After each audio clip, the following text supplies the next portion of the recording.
Today on the channel, we're going to take a look at this fake Fender Telecaster that my friend Eddie Ojeda sold me.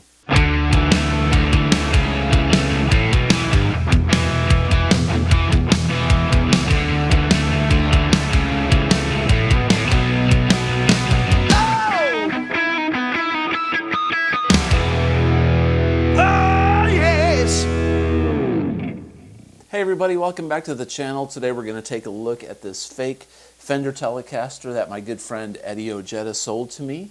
Knowingly, you know, I knew this thing was fake when he sold it to me, so don't worry, he didn't rip me off. But I'll tell you the story about the Telecaster and how I got it and what maybe my plans are. We'll take a look at it in detail and check it out, but it's pretty cool. Me and Eddie have been friends for a couple of years now, and he lives maybe half an hour from my house, and we've become pretty good buddies, man, and we talk and text frequently and hang out and stuff. And anyways, we were going to go to a show a couple weeks ago and decided not to. Neither of us were feeling very well, so we decided not to go to the show, and then later on that evening he texts me and says, "Hey, did I leave a Telecaster at your house?" He sounds kind of like Al Pacino, right? So I got to do the voice. And I'm thinking, no, Ed. You know, I text him back. I'm like, I've never had one of your Telecasters here. I've only worked on a couple of your old Charvels. He's like, are you sure? I'm like, I'm sure, Ed. And he was, I can't find it. So I said to him, check around in some of your cases. Maybe you've stuck it in a case somewhere, because he's got a bunch of guitars. He's like, yeah, it's a good idea. So about an hour goes by. He's like, hey, I found it. And he texts me a picture of it. And I looked, and I was like, man, that thing looks really cool. He's like, yeah, it's a AliExpress. And I said, that's badass, Ed. I really like it. And he didn't like it because the neck is super thick. And he had sanded on the back of the neck to get it down a little bit. And anyways, a week goes by, and we're talking on the phone about making plans to go out and eat soon, and he's like, yeah, I'm going to sell that Telecaster. And I said, I'm interested. And he said, I'll give it to you for $200. I bought it for $200. So I was like, I'm coming over. So I drove over and I picked it up, and I really like this thing. I mean, it's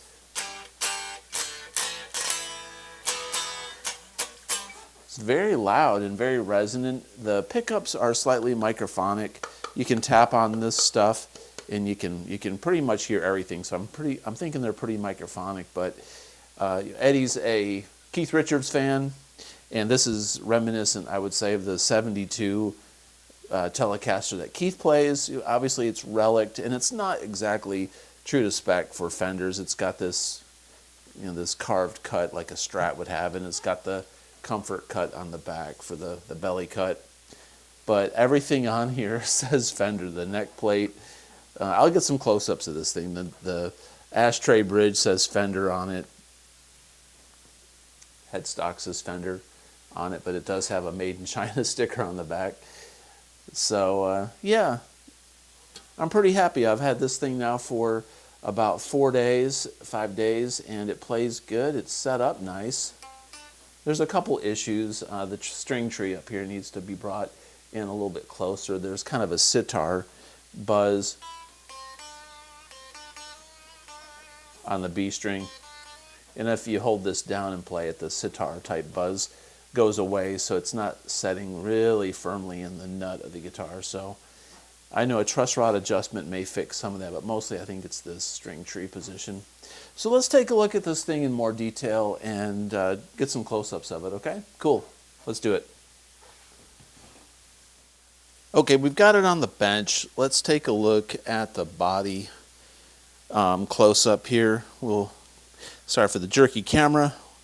Get this thing angled up a bit so we can take a look at some of the relic work and the actual ashtray bridge and the pickups and whatnot, so we can really zoom in on what you get with an AliExpress style guitar. Look at how they do that Fender logo on the ashtray bridge. That's so wrong, but I guess it is what it is. This is the carved top.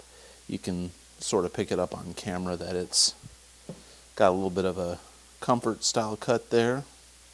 I like that. I don't think any Telecasters ever had that from Fender. Anybody that's a Fender guru in the comments, let me know. Now this is a 72 replica. Like I said, it's similar to the Keith Richards 72. I like the yellow paint. It's not really a butterscotch, but it's certainly, you know, similar. I was going to put a single coil, change out the pick guard and put a single there, and do a regular Fender single coil pickup in the bridge.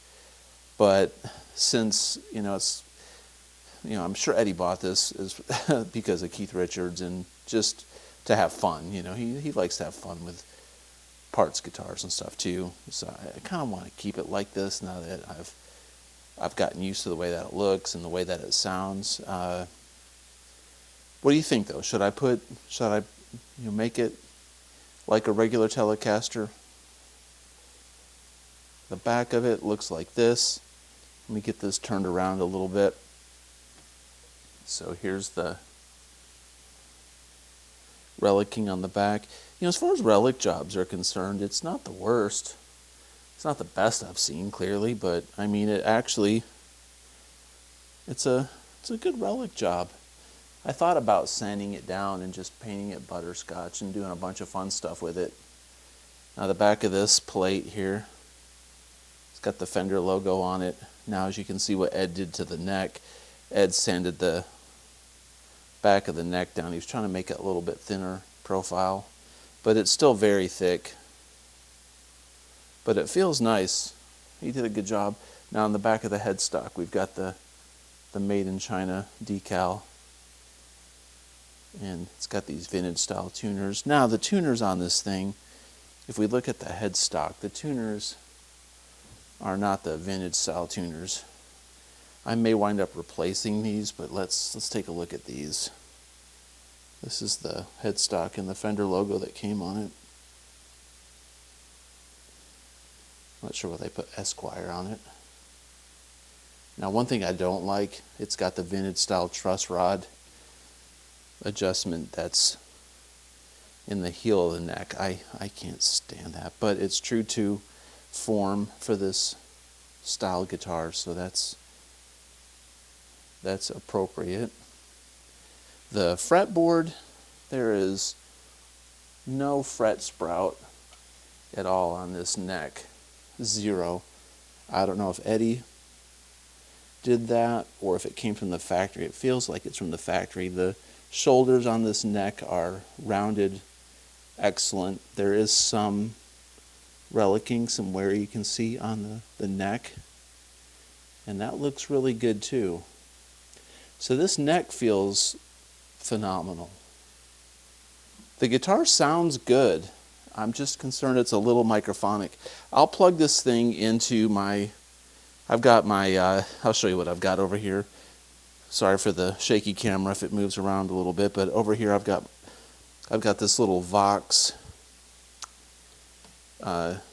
amplifier, this Pathfinder 15, and my Champ. So what I'm going to do is I'm going to run this into my Pathfinder with some distortion, and I'm going to just let the room microphone pick up what I'm telling you about, how this sounds kind of microphonic. But then we'll do a regular audio demo of it, and then let me know what you think. Should I upgrade pickups in this? Should I leave it the way that is as far as the paint job is concerned? Should I sand it down, make it a butterscotch with a black guard?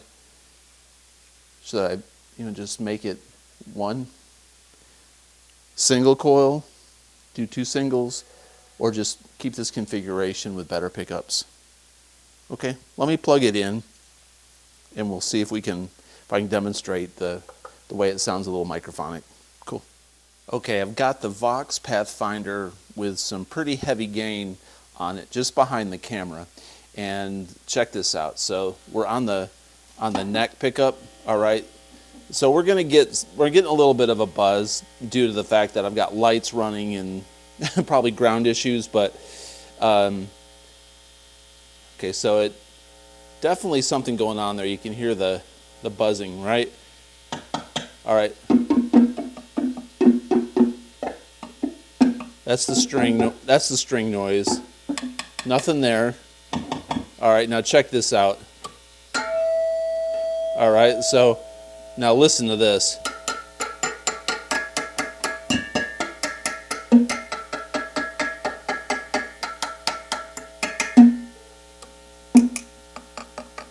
Now that's in the middle position, so it's not as microphonic. Now, I mean, right all through the body. So, I mean, I can't deal with that if we're doing heavy, like distortion and stuff, or even like grittiness. Now, if I bring the gain down, I just brought the gain down quite a bit on the amp. All right. It's still, I mean, it's like it's alive. So, cheap pickups. But $200, and I've got a really nice set of pickups I can put in this that I've already got. So, I mean, why not? Let's run it through the Fractal Axe 8 real quick and just do a sound demo just for kicks. Okay, so we're in the studio. I've got this thing going through my Fractal Axe 8 with a twin reverb setting. I've got some reverb and delay in Pro Tools just to make it sound cool. And let's run through some tones and assess it, all right? So check it out.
Okay, so there you have it.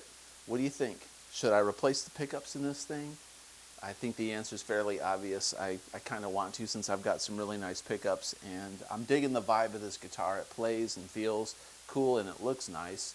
I think it'd make a really nice follow-up video. If you'd like to see a follow-up video of me replacing the pickups in this, if I've got some new tuners, I'll do that as well. I do want to change the placement of this the string tree up here and do a little bit of a setup job on it just to fine-tune it in. But yeah, let me know, comment below. Do you hate parts casters? Do you hate AliExpress? Do you like this stuff? Do you like toying around with it like I do? I'd love to hear your comments, and if you enjoy this kind of content, please consider subscribing. And as always, have a great day. Peace out.